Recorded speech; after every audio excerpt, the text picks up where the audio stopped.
Did it mean to you to get back on the field for this game after not playing last week? It was definitely difficult for me not playing, being out there with my teammates, especially in a rivalry game like that. But I just knew I had to get myself healthy for this game, and I felt like I really went out there as a defense and played well, so I was definitely happy to get back out there. What kept you from going? Was it just didn't feel right in pregame and stuff like that? Yeah, I would just say, you know what I'm saying, took a little rest because I just wasn't 100%. Was determined I couldn't help the team how I was right there, so just didn't play the game. You watched last week from the sideline. How good was it to see the defense bounce back today after last week's performance? It was awesome. You know what I'm saying? We had a lot of film study, a lot of great practices. We got a lot of good looks at practice. Scout team did a great job, so I felt like we really went out here focused and ready to do our job. I feel like you guys set the tone pretty early. I think you got a sack on the first series there and forced them to punt right away. Mm-hmm. I would say so. I would say the offense really started it. Travis breaking off that huge run really gave us some juice going out there on the field, and we wanted to, you know what I'm saying, keep the ball rolling that first quarter, really let people know that we came out here not just to slop around.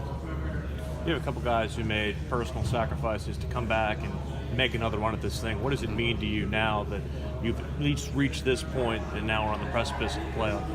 Coach Sweeney always says you do it for the people who came before you, and these people have, you know what I'm saying, have their blood, sweat, and tears on this field, and they come back and they fight for another opportunity to make this, because this is an opportunity you get often. So you just got to respect those guys and really fight for them every day, because, you know, this is their last shot at it, and they came back for this opportunity. Did Pitt give you guys any wrinkles today that you kind of may not have been prepared for? There's always a little bit of new stuff. Pitt is known for doing a lot of that trade and just moving people, picking people up, moving them from side to side. But I felt like we got a lot of the looks we saw in previous games, so nothing too crazy. How was it feel? Oh, it feels incredible. Like I'm so excited to see where we're going tomorrow, Dallas or Miami. I can't wait. This is an incredible feeling. I meant the playing. How was the field out there with the rain?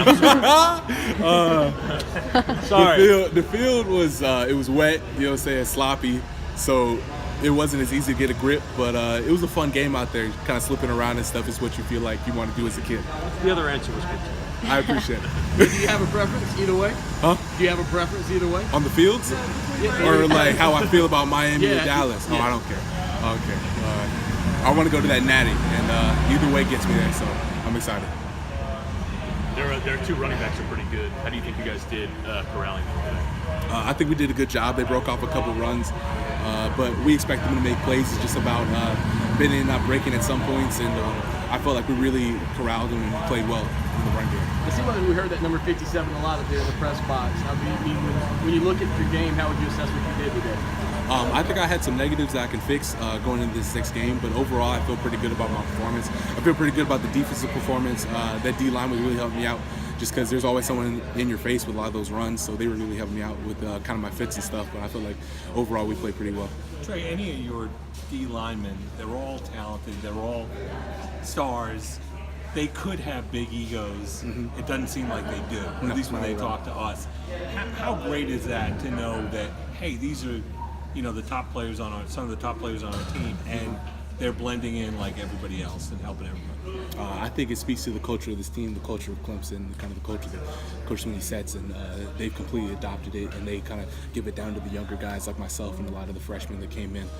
But when you got guys like that who show such great leadership and kind of being humble in the greatness that they've achieved at Clemson so far, it really lets you know that no matter how big you may get, it's always about helping the people, I guess, beside you and who came in after you.